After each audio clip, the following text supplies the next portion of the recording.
For a while now, if you had a very high powered smartphone, you could play gaming on it, but with its touchscreens, which are perfect for apps, not necessarily perfect for retro gaming.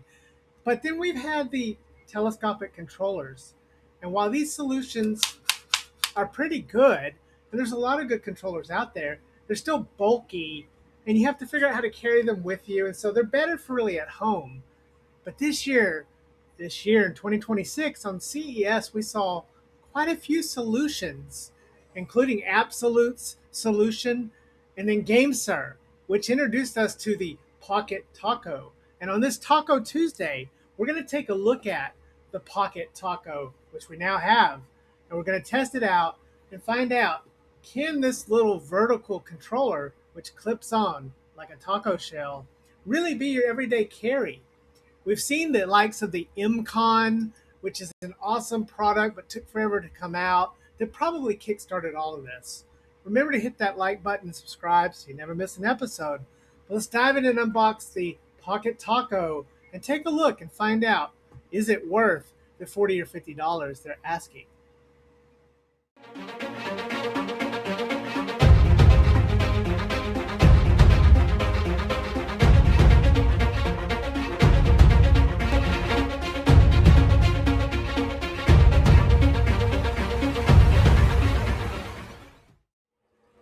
Ah, nostalgia, reminiscing, remembering the things from one's youth, things that are now gone, things that old Fred intends to bring back.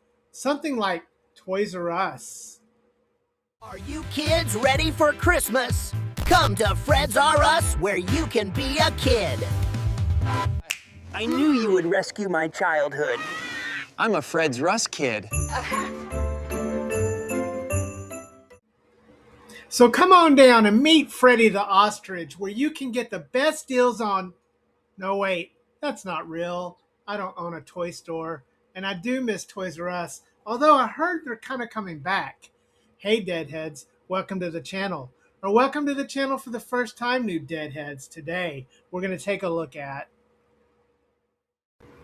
Gamesir's Pocket One, affectionately known as the Pocket Taco. All right, so let's delve in as always. And taking a look at the box here, we have, it looks to be a pretty nice box. They have a picture of it on the front. Now, this is definitely not a version marketed towards North America. This has a whole lot of Mandarin or maybe simple Chinese writing on it, but it does have a picture of it, the Gamesir at the top.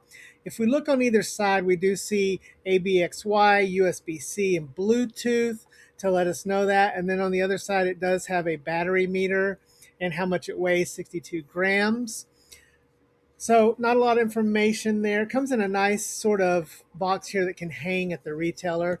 On the back of it, we do have some more information. Again, this is not in an English-friendly language. I did pick this up through AliExpress. Please check out my influencer page if you want to get something like this, or check out all the cool stuff that I have with discounts for you guys. You can see some UPC codes on the back to scan some QR codes so you can get the software. But let's get this thing opened up, and it has a couple of seals. And the first thing we see when we open it up is this little package, and we've got, again, this little character. Looks like a chicken, a little egg chicken, sitting on some, I don't know, steps. Pocket your passion, play your way. Gamesir Pocket Taco. So it does call it the Pocket Taco there on the sticker.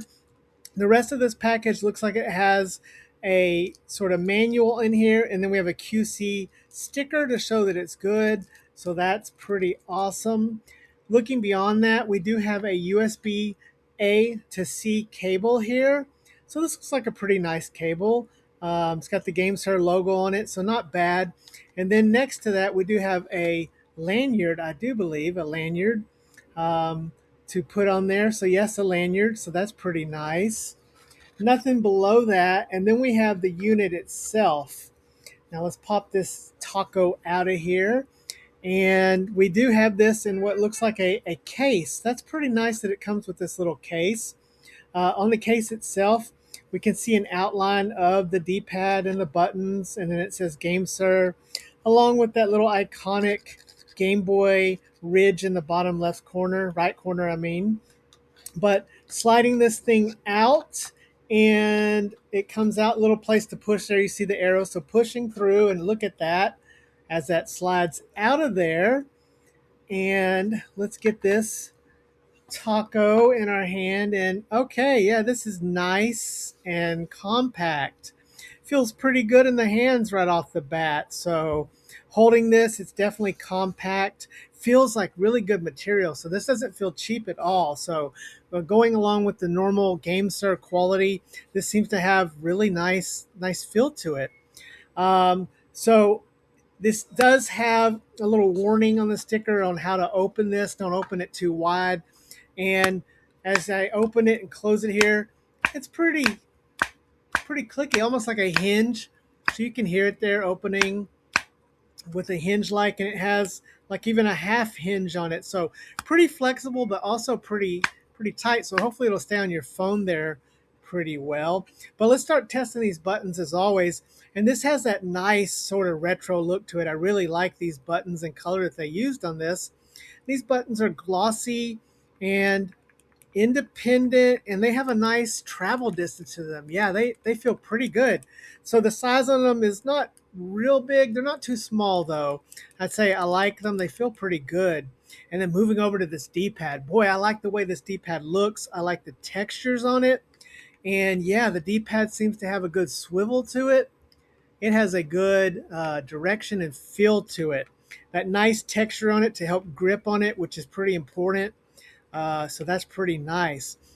And then we have a select and start button, and those are super quiet. Wow. So those feel like rubber, made of rubber. They remind me of like the start and select on old controllers from like the 90s. I like how that feels. And then we have a menu and a home button. So that's pretty much the face of it. There are no analog sticks, so this is going to be mostly for PS1 and below. It's going to be really good for retro gaming. We do have our shoulder buttons, and looking at those, and those are quiet. Wow, those are really quiet, so I like that. The way this thing works is you pull that sort of hinge-like thing apart, and the shoulder buttons are behind it, so it's in the perfect place, it feels like, and it's got this texture on the back, so I really like that. Looking this over, there is a port at the bottom to pass through for charging, so that's nice. And then you have a USB on the top so you can charge the device itself. It does say it has a 600 milliamp hour battery, so that should last pretty good for a Bluetooth only connection. This is not powering a screen or a CPU or anything like that. So yeah, that should be pretty good. So yeah, this looks nice. As we look at the back here, there is a serial number on the back. It does say Bluetooth and Gamesir, so they do have some identification on the back side of the controller part. Let me show you what this thing looks like next to a few other items. So as you can see here, just get an idea of the size. Again, we do have lots of choices when you're playing with your mobile phone. I prefer a handheld. You know, this channel is all about the handhelds, the dedicated handhelds, the Odins and Retroids. But every once in a while, maybe I'd want to pop something out and play on my Samsung or my Pixel, which are high-powered phones. And so this could be a good solution. But let's get this thing set up and then talk about the software solution, how to get it going, how to get it playing, and see how it feels in the hand. Hey, sorry to interrupt the video, but I wanted to talk about today's sponsor, AliExpress, in the IINE Micro Brick, a tiny homage to the original Nintendo controller we all loved. Really even more less because this literally has no starter select. It just has the D-pad and the two buttons in that beautiful retro Nintendo colorway. This also can function as a TikTok scroller for those of you who want to have some sort of way to quickly change videos. There's even a third mode that says it can do things as far as keyboard and mouse. So it's a pretty cool little nifty thing. Not much so for gaming other than 8-bit or more minor gaming, but it's really beautiful, and we want to thank AliExpress for sending it over for us to take a look at. You can pick this up using our coupon codes in the link below. Again, this is another unique, beautiful product from IINE called the Brick Micro. Thanks again to AliExpress. And back to the show.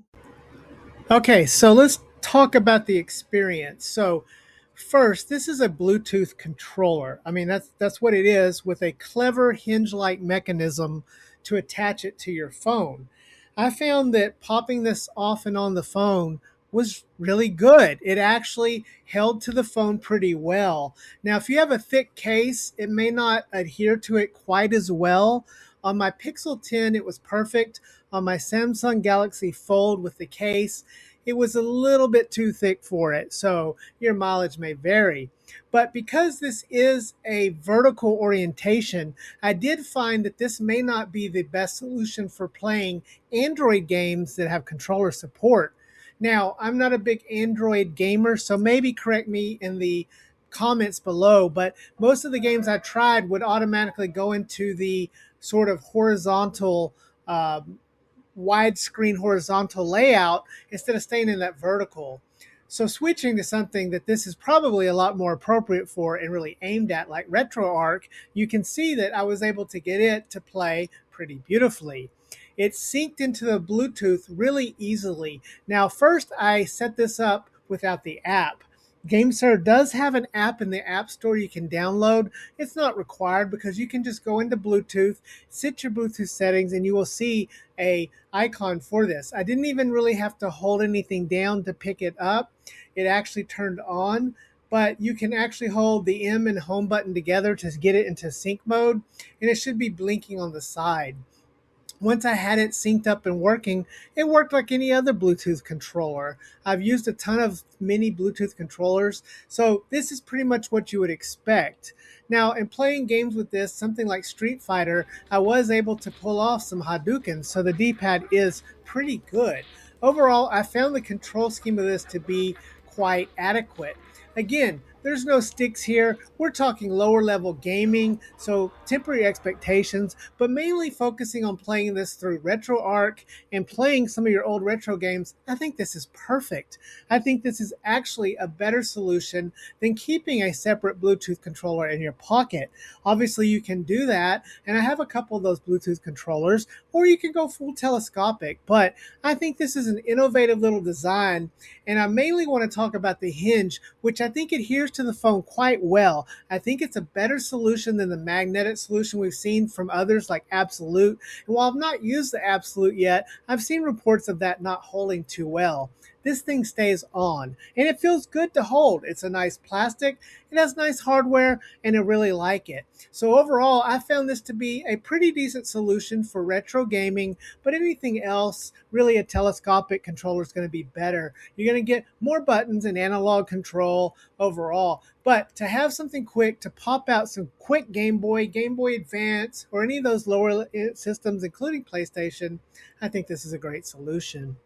Anyways, guys, let me know what you think in the comments. I found this to be a good price, a good product. It's well made. It doesn't feel cheap. It adheres to the phone pretty well, and it syncs up through pretty modern Bluetooth and has a nice little case to store it in. Overall, Gamesir again has impressed. I think they're one of the best companies for controllers, and I would like to see them try to go full on handheld. Maybe one day they will. Remember to love your hugged ones and hug your loved ones because tomorrow is never promised. We'll see you next time, Deadheads. Dead Fred out.